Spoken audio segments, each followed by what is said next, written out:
Здравствуйте, в эфире информационная программа «Такой день». В студии Екатерина Ковалева и сразу к срочным новостям. В четверг, 4 числа, в 4 часа лигурийский регулировщик регулировал в Лигурии, но 33 корабля лавировали, да так и не вылавировали. И потом протоколом запротоколировал, как интервьюером. И лигурийский регулировщик чисто рапортовал, да так зарапортовался про розом окропогодившуюся погоду, что дабы инцидент не стал претендентом на судебный прецедент, лигурийский регулировщик акклиматизировался в неконституционном Константинополе, где хохлатые хохотушки хохотом хохотали и кричали турки, которые, кстати, начерно обкурен трубкой.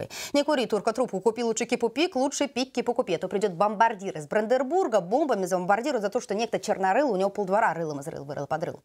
Но на самом деле турка не был в деле, да и Клара Краля в то время кралась Кларю, пока Карл у Клары крал карал, за что Клара у Карла украла кларнет. А потом на дворе Дёкотникова вдовы Варвары два этих вора дрова воровали. Но грех не смех, не уложить в орех. А Кларе с Карлом во браке все раки шумели в драке. Вот и не до бомбардира ворам было. И не до Дёкотникова вдовы, и не до Дёкотникова детей.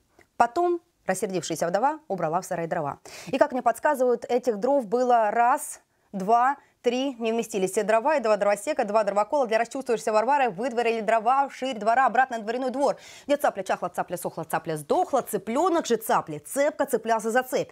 Молодец против овец, а против молодца сам овца, который носит сено в сане, потом везет Сенька, Сонька, Санька на санках, санки, скок, Сеньку в бок, Соньку в лоб, все в сугроб. Оттуда только шапкой шишки шип.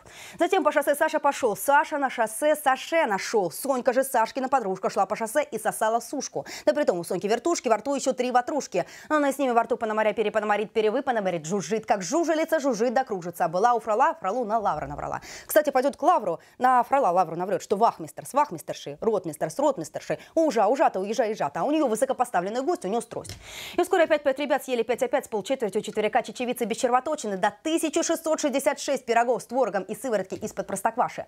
А всем о том охало, колокола раззванивали, да так, что даже Константин Зальцбургский бесперспективняк из бронетранспортера констатировал, как все колокола не переколоколовать, не перевыколоколовать, так и все скороговорок не переговорить, не перевыговорить. Но попытка не пытка. С вами была Екатерина Ковалева. До скорых встреч.